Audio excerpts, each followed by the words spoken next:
Hey footy fans, time for more footy fun with Footy Fin, and as promised, here is my preview of Ireland v Australia happening at Lansdowne Road, Dublin today, Saturday. I went through both teams in my video yesterday, but I held off on giving a tip until today, as I announced, and so here it is, a bit of a preview first. So basically, these two nations have been playing each other for almost a century in rugby, 1927. I think from memory they've played 37 times, Australia 22 wins, 1 draw. So yeah, plenty of history here. The IRFU is celebrating 150 years anniversary this weekend. So that's a huge milestone.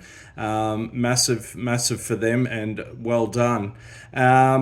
Ultimately, look, it's number 2 in the world, Ireland, at home, up against number 8 in the world, Australia. And this is their last game of the season. Some of these players have been playing Super Rugby, probably did a trial match in January, February, and have pretty much been playing, apart from a few breaks, since early in the year, around February. So it has been a long year for some of them. Not that I'm looking for excuses. Ireland have won 4 out of the last 5 contests between the two nations. The most recent one was also in Dublin 2 years ago. Ireland won 13-10. Speaking of 4 out of 5, the two teams have met 5 times in Rugby World Cups. Australia has won 4, some very memorable quarter-final win at Lansdowne Road in 91. But then Ireland won the pool match in New Zealand in 2011. That draw I mentioned earlier happened in Dublin in 2008. That was 20 points all. I was there at Croke Park, had a great time with Barry O'Brien, the Bull. I'll come back to you, Bull. Anyway, so nowadays the two nations contest the Lansdowne Cup. Now, Australia have not had that cup for over a decade. Basically, Australia last won it in 2013, and Ireland have held on to it since then. Australia won the first of a 3-match series in 2018 in Australia, but Ireland won games 2 and 3 and held on to the cup there. So yeah, there's a bit of history for you.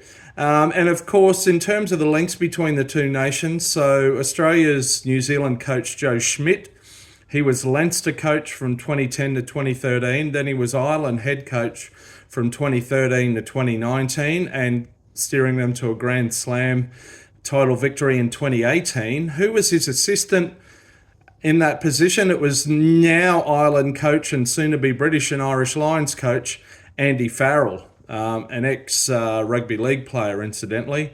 Australian assistant coach Laurie Fisher spent some time coaching in Munster, as did former Wallaby and ACT Brumbies coach Stephen Larkham. I believe the Wallabies have an assistant on the panel called Owen Toolan. He was formerly an analyst for the Ireland team. And of course, Aussie David Nusaforo has spent many years in Ireland. Until recently, he was a director of high performance rugby. So there you go. Okay, down to the match. Yeah. So look, this is going to be an interesting one. It's going to be a good contest, I'm sure. I hope it is.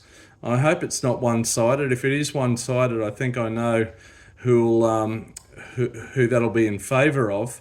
Of course, Scotland and Edinburgh last week, you might say, gave Ireland a bit of a blueprint as to how to achieve success against this Wallabies team.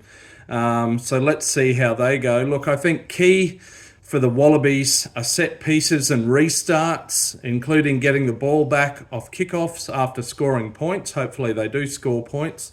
Lineouts were a bit of a mess last week. Hopefully they can remedy that with starting hooker Brendan Paenga Amosa and the others throwing efficiently and accurately. Likewise, the scrum hasn't been 100% rock solid for the Wallabies. We've got veteran James Slipper, the most capped ever Wallaby, starting in the front row. And then we've got the soon-to-be most capped ever Ireland player, prop Kieran Healy, coming off the bench. He beats Brian O'Driscoll's record. Slipper, a few matches ago, beat George Gregan's record, incidentally. Joseph Sua'ali'i, will he be targeted? He is potentially one whom the Irish might target in defence. We have seen him put a couple of shoulder first, perhaps what you might call more NRL or rugby league type tackles in. Will they target him and hope that he might get himself carded? Who knows? Young fly halves. So for Ireland, 21-year-old Prendergast, who just made his test debut last week, I think it was, is starting. And for the Wallabies, Tane Edmed, if he comes off the bench, will make his test debut. How will these two young men go? Interesting to see. The Wallabies don't have Will Skelton because sadly, as I said earlier, in an earlier video of mine, the Wallabies kind of started this autumn tour late for some reason, later than other nations like New Zealand, Fiji, etc. So officially the autumn international season window has closed now. Skelton's obliged to return to his French club, unfortunately. Will the Wallabies miss his presence and physicality? Two excellent back rows here. So Ireland have got Doris, Van der Fleer and Byrne. The Wallabies have Wilson, McWright and Valentini. Both number 8s are the respective captains. That'll be a bit of a mouth-watering contest. Be interesting to see how it goes. Okay, so there we have it. So who's going to win after all this? Well, look, I think the Wallabies are going to finish their tour on a high and win by 23 points. No. Joking. Look, realistically, as I say, it's number 2 in the world at home up against number 8 in the world. I am tipping Ireland to win this one. Look, I hope it's a good contest. It comes down to the wire and it's a narrow margin. Obviously, I'd love to see the Wallabies win, but I am tipping Ireland head over heart in this case. But just to point out, have a bit of Irish ancestry myself, lived in Ireland. This is my Ireland jersey that I bought in 1991. It has seen better days, but it's still there in the cupboard along with a couple of others. And a special shout out to a couple of mates in Dublin, Fred O'Neill and Barry O'Brien, the Bull. Two good rugby loving mates I made when living in Dublin. They were each kind enough to take me along to one or another Six Nations match. So, hey fellas, Sláinte, have a pint for me. Anyway, he's hoping to a good match. Bring it on. Hope the Wallabies can win, although that's not what I'm tipping.